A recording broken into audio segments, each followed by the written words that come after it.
ज्येष्ठ नेते शरद पवारांनी उपमुख्यमंत्री एकनाथ शिंदेंची भेट घेतली होती। त्यावरून ठाकरेंच्या शिवसेनेचे खासदार संजय राऊतांनी पवारांवर निशाणा साधला होता। शरद पवार हे नक्कीच आदरणीय मोठे नेते आहेत, परंतु ज्या गद्दारांनी आपलं सरकार पाडलं त्या गद्दाराच्या छताखाली जाऊन अशा प्रकारच्या बैठका घेतल्यानं मोठ्या नेत्याची विश्वासार्हता घसरते, अशी टीका संजय राऊतांनी केली होती।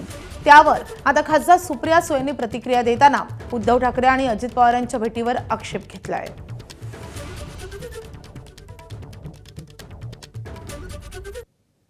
ज्या गद्दारानं आपलं सरकार पाडलं, त्या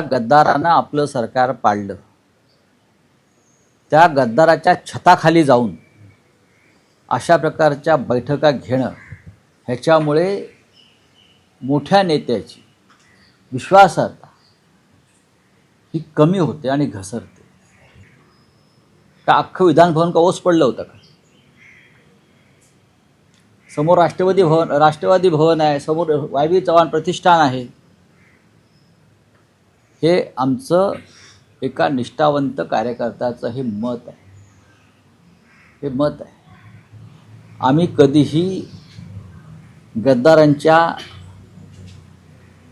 अशा ठिकाणी जाऊन आमच्या पक्षाच्या बैठका घेण्याचं एवढे आम्ही काय म्हणतात ते सहिष्णू नाही आहोत।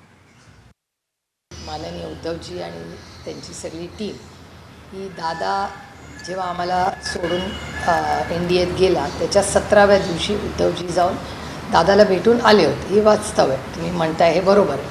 पण असं आहे, मी असा त्याचा अर्थ काढला की उद्धवजी हे मुख्यमंत्री राहिलेले आहेत, तेव्हा आमदारही होते ते, आणि दादा हे उपमुख्यमंत्री आहेत। त्याच्यामुळे एका संविधानिक पदासाठी शुभेच्छा देणं हे मला काही त्याच्यात गैर वाटलं नाही, आणि ठीक आहे ना, तेवढं म्हणजे आम्ही ते समजून घेतलं।